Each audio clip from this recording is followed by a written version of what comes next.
Hooty hoo, all my stock market gamblers. Welcome today. It's Friday, made it to the end of the week. Stock market's kind of flat today. I just wanted to get a quick video out and hopefully I can upload this. My internet's actually down. I hate when the internet goes down right in the middle of a trading day. I just hate it. I can't do anything.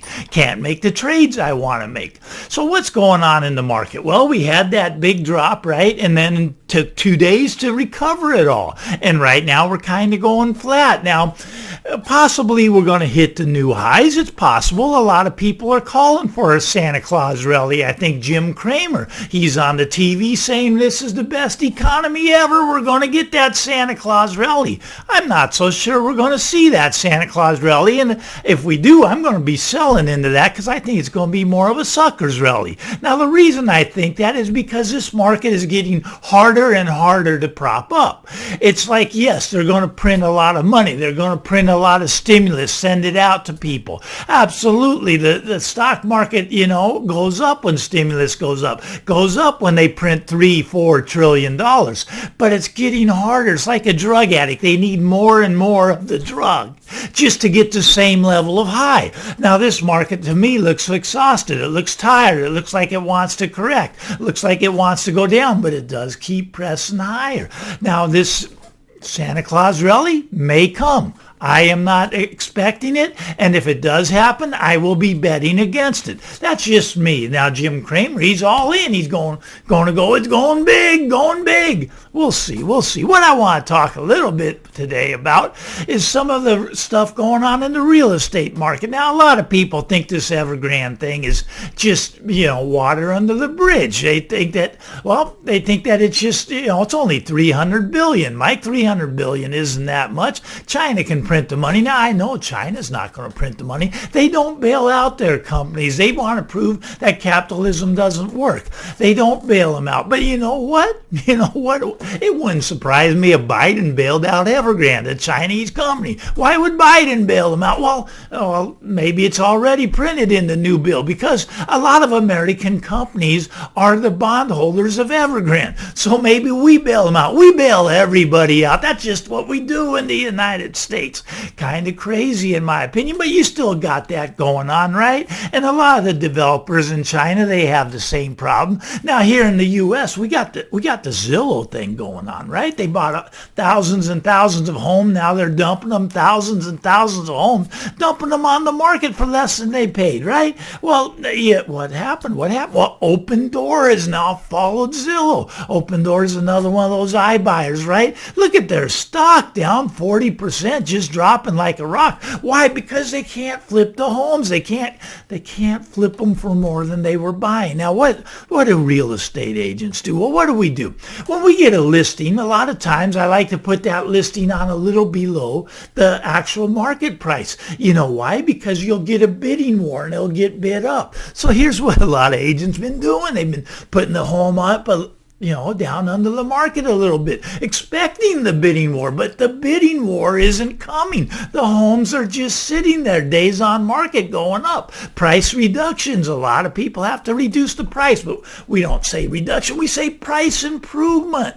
Look, there's a problem in real estate. Real estate, it's not solid anymore. Now, one of the stories that I just found really amusing is a company called Bettercom. Now, what is Bettercom? Well, I'll give them a plug. It's a way to get a mortgage. You can apply for a mortgage on Better.com. Now, what did they do? Well, they just laid off 900 of the people that work there. Now, what is most of the people working there? Well, most of them are agents. They're mortgage lenders, brokers, They work, they try to bring in loans. Well, the problem is the loans aren't coming in. There's not enough business. So they laid off 900 people right before Christmas. It's like Merry Christmas. Here, you're fired.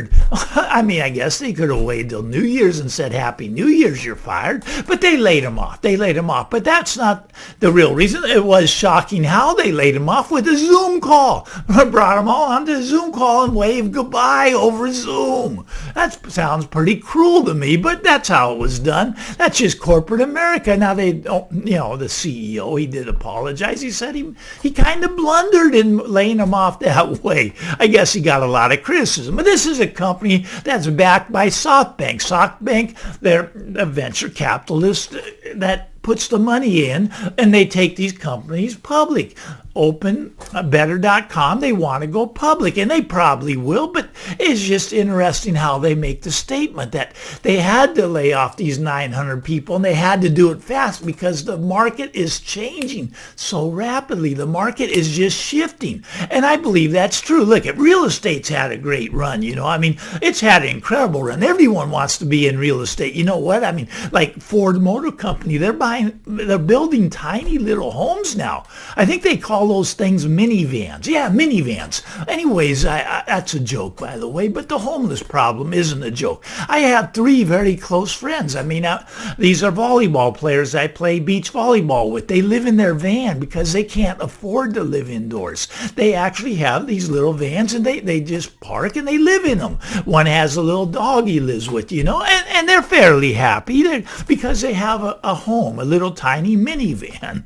But it's sad. It's sad. And we should help the homeless. I mean, the reason people are homeless, though, is because the houses aren't affordable. A rent is not affordable. Look, I don't know what the average wage in the U.S. is. It's probably under $40,000. Let's call it under 40. But the average home now, it's what, $359,000? Now, if you go to a mortgage broker and you go, well, how much home can I afford?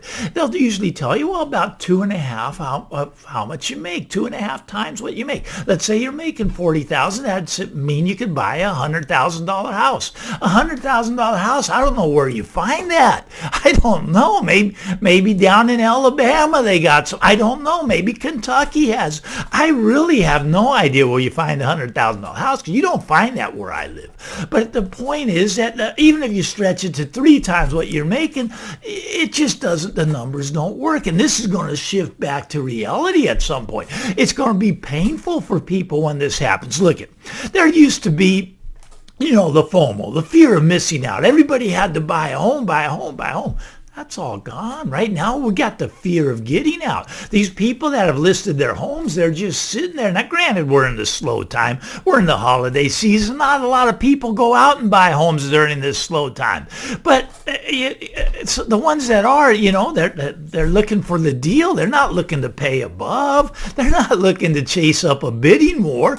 No, so these ones that they put their home on the market, they're just sitting there. There's that fear of getting out. And when that fear of getting out gets so great, they're going to be lowering the price. They're going to have the price improvements. Now look, I don't really think there's a shortage of homes, especially there might be a little bit right now, but there will not be eventually. And I'm saying within the next 5 to 10 years. Why?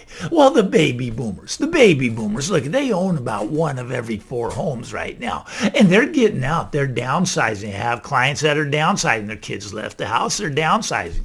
A lot of them getting older. I'm on the younger side for the baby boomers. The older ones are already going into retirement homes. Some of them are even dying off. These homes are going to become available. Now, the millennial generation, the next generation's coming up, they do want to buy homes. They want to buy them. They just can't afford the prices that they're at. So what's going to happen? So the prices are going to come down. I'm pretty sure that's what's going to happen. Now, I went out with a past client to lunch the other day. Now, he's telling me, he's got his primary residence and he has a rental property. He's saying that these are going to double. He's saying that these are the cheap times. Now, look, he's been lucky so far. He bought his rental property in 2012, hit pretty much the low, and it's doubled in price, okay? So he's made good money. He's very happy, and he thinks that real estate's the place to be.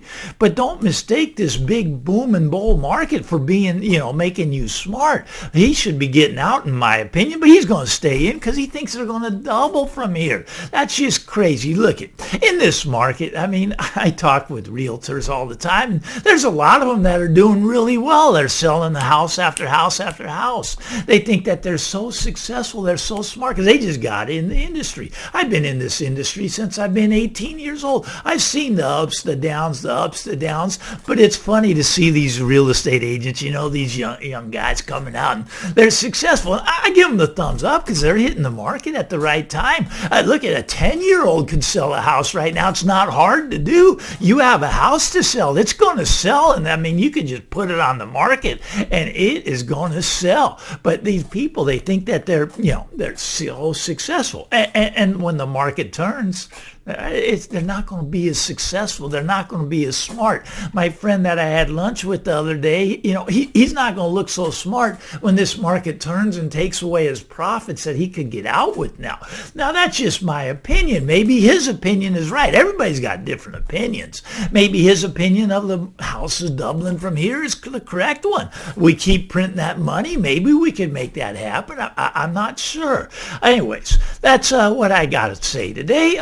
Stock market, once again, we have different opinions. Jim Cramer says Santa Claus rally's coming. I say not so fast. And if it does come, I think it's a sucker's rally. I think it should be sold into. I just think that they're just going to keep printing this money, but it's not going to make the markets go up anymore. The market needs a lot more money than they're printing. Look at 3 and 4 trillion worked fine last year, but this year we're going to need 7 or 8 trillion just to get that same effect. And we had a good year in the market. We're up, 25-30% on the S&P this year. It's great market, and maybe it'll continue. Maybe it'll continue into 2022. I don't think so. I'm betting against it. I'm saying no. But that's my opinion. That's what I'm doing. I'm a gambler in the stock market. Don't always get it right, but I'll tell you, it's a lot of fun. So hopefully my internet comes up, and hopefully that you gave me the thumbs up, and hopefully I can get this loaded up pretty soon here. Anyways, get out there. Have a great weekend. I'm Tall Mike. We'll talk again real soon. Bye-bye now.